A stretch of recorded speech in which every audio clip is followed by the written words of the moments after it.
Hi there, Joe Santana here, again with another video that I hope you'll find of value to you. So the purpose of this short video is to give you an overview of the i4cP Chief Diversity Officer Board, of which I am the chairman. So here's some of the questions I'm going to answer for you. First, what is the board's purpose? Why does it exist? 2, how do we pursue our goal? How do we pursue that purpose? 3, who are the CDO board members? 4, when and how do we meet? And finally, 5, where can I learn more? So let's open with what is the purpose of the CDO board? In a nutshell, it's to uncover and support the implementation of D&I next practices. And our definition of a next practice is simply this. It's a practice that's being used by a small percentage of high-performing organizations to address new challenges and opportunities in an effective way. So how do we pursue this goal? Well, one way that we do it is steering and shaping cutting-edge research projects led by i4cP. An example is that cover of a recent study that was performed by i4cP with the steering and support of the CDO board that looked at the untapped power of employee resource groups relative to helping organizations develop leaders at all levels. Another thing that we do is delve deeper into identified next practices through presentations and panel discussions. So when we look at our data and we see that there is a practice out there that's producing results, that's only being performed by a small percentage of the organizations that are considered to be high-performing organizations. We take a closer look at that practice, see what makes it work, and see how we can then implement it in some of our member organizations and spread it out and make it more ubiquitous. So for example, in this particular report that you're looking at now, the untapped power of employee resource groups, we found that there were a number of practices around the way that organizations leverage their executive sponsors of their ERGs. So we really took a closer look at that to see how we could then do that in other organizations and make that a ubiquitous set of practices. Another thing that we do is provide peer coaching to enable our members to broaden their approach in implementing these next practices, and we want to help support them through their success. So essentially what we do in these sessions is we have the members question some of your answers. Now that's not a play on words. A lot of times most of us through our experiences and through the skills that we've acquired may have certain automatic answers to certain types of opportunities and challenges as they show up.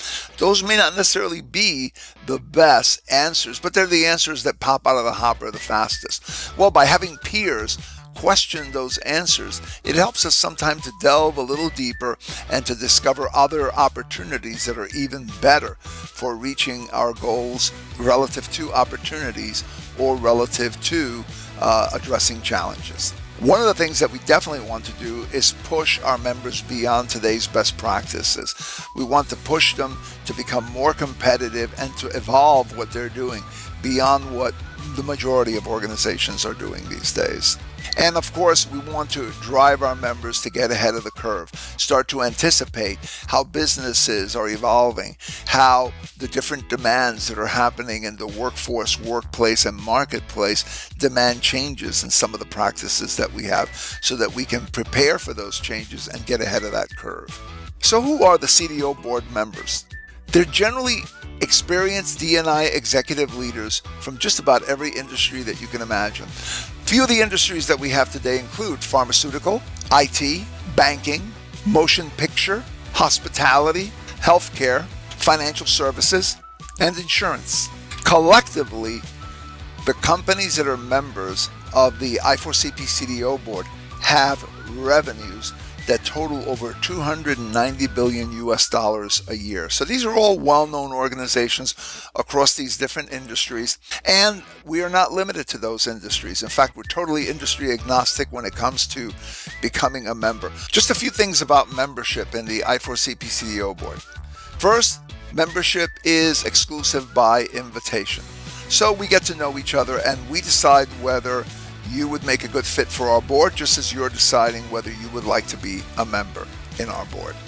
2, we want to make sure that we have people that are experienced enough to bring value to the other group members and simultaneously mature enough to be open to learning from the experiences of their peers. So when and how do we meet? We meet 6 times a year as a board: January, March, May, July, September, and November of each year. The March and September meetings are in person. The March meeting is held in Scottsdale, Arizona every year at the same time that I4CP holds their larger summit meeting, where members from various boards and other types of members of I4CP attend. The September meeting generally is held at one of the members' locations. So one year it might be in California, another year it might be in Washington, D.C., another year it might be in Pennsylvania, etc., etc. The January, May, July, and November meetings are virtual, and we generally do these as 2-hour WebEx meetings. We also occasionally have flash calls where we meet over WebEx because a member has a particular interest in a special topic that's important to them, or one of the members of the i4CP staff wants to talk about a particular topic that is burning or a hot button issue at the time. These flash calls may only be for members of a particular board, so we may have a CDO board member flash call. They may be on a topic like healthcare, and the topic itself may cut across multiple boards. So we may have members of, let's say, for example, the talent acquisition board, talent development, as well as chief diversity officers and others in those meetings. So again, those meetings can be called either by a member, they can be called by staff, they might be something that focuses only on one of those particular silos, CDO or talent acquisition, or they may cut across multiple silos. And finally, all members have access to I4CP staff as well as to each other via email, via their phones, and via forum access all year round at the i4cp dedicated website for discussion by the CDO board. So at this point you may be asking, how can I learn more? And the answer is very simple. Talk with your i4CP representative and ask them to schedule a call with me, and I'll be happy to answer all of your questions. Thanks for watching this short video.